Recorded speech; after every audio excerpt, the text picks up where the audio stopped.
Coco Martin muling pinasaya ang sambayanan dahil sa sinisigaw nito. Kokuyas fans hindi makapaniwala.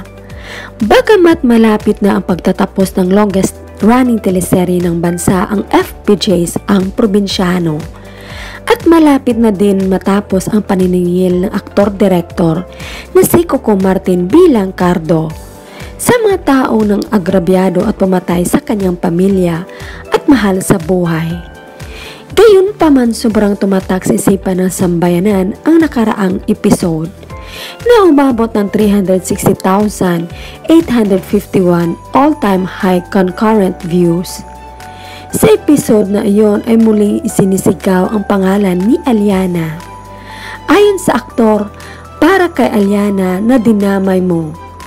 Talagang tinupad ni Coco Martin ang sinabi niya noon kay Yassi Pressman na kahit na wala na aktres sa serye, sa kanya pa din iikot ang kwento. Sa komento ng netizen, iyan gusto ko para kay Aliana, bravo! Kaya ating subaybayan ang huling linggo at ang finale ng FPJs ang Probinsyano. Congrats Coco Martin at